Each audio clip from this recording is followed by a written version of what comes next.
Like, subscribe, and get notified. Environmentalist Rajendra Kerkar has warned that Bicholi may face a water crisis in future since the government is neglecting the rivers in and around Bicholi. Failure of the government to plan for the water needs of the people could lead to water crisis in the future in Bicholi area, he told media on Friday. The Bicholi water crisis is man-made, Kerkar opined.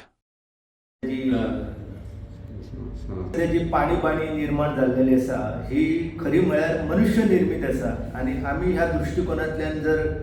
गंभीरतायेन खोलायेन जर दखल घेयना जाल्यार ही पाणी जी आसा ती कायम गोंयांत उरतली आनी एकंदर आमी दिवचल तालुक्या पुरते जर लक्ष केंद्रीत केलें जाल्यार आमकां कळटा की दिवचलचे जे सगळे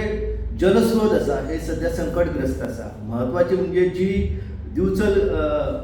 गावा खातीर शहरा खातीर आनी एकंदर ह्या सगळ्या वाठारा खातीर जिवनदायिनी अशी जी आमची दिवचलची न्हंय आसा ती उगमा पासून जर आमी पळयली ती ते तळेकोल म्हणून जो दोडामार्ग तालुक्यात महाराष्ट्रात गांव येता थंयसल्या फूल डोंगराचेर तिचो उगम जायता. तर ही न्हंय जी आसा ही न्हंय पुराय तिचो उगम स्त्रोत आसा तो नश्ट जाल्लेलो आसा. थंय मोठ्या प्रमाणात स्टोन क्रशर आसा. मागीर ही न्हंय जी आसा ही आयतल्यान कुडचिऱ्यांतल्यान प्रवेश करता दिवचल तालुक्यात आनी कुडचिरे तो मागीर आमी धबधब्या पर्यंत तिचो जर प्रवास पळयलो जाल्यार लक्षात येता की ही न्हंय जी आसा ही एक आयज मोठें गटार जाल्लेलें आसा आनी खरें म्हणजे गोमुक्त जाल्या उपरांत सरकारान ह्या न्हंयांच्या अस्तित्वा खातीर जे कितें करपाक जाय आसलें ते करपाक आयज मेरेन सरकारां जी आसा ती अपयशी ठरलेली आसा आनी तेका लागून ही जी न्हंय आसा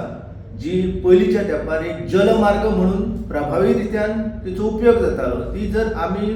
बंदीरवाडा आनी धबधबो पर्यंत जर निरीक्षण केलें जाल्यार तुमच्या सगळ्यांच्या लक्षांत येतालें की ही न्हंय जी आसा हे आपले वस्त्रहरण जे आसा हे कशे भशेन सावरपाचो यत्न करता. एका वाटेन मिना खणीचो जो वेवसाय आसा तितून मोठ्या प्रमाणात गाज आसा तितून सांठलेलो आसा आनी मागीर कचरो जो आसा सांडपाणी आसा. आमी सेतू संगमा सारकी सुंदर जागा ती आसा ती त्या वेळाचे आमदार नरेश सावळ हेंच्यांनी निर्माण केली पूण तो जर वाठार सुद्दां पळयलो जाल्यार लक्षांत येता की आमकां ह्या न्हंयचें अस्तित्व आनी तिच्या एकंदर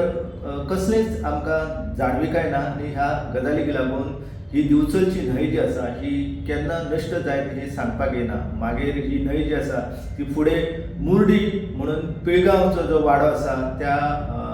परिसरांत साखळेच्यान येवपी जे आसा त्या वाळवंटी लागीं एकसार जाता आनी मागीर ही न्हंय जी आसा ही माटवाडा एके वटेन आनी सारमनस ह्या दोन पिळगांवच्या वाड्यांच्या मदल्यान व्हांवता आनी फुडें वचून ती मुख्य मांडवी न्हंयक मेळटा.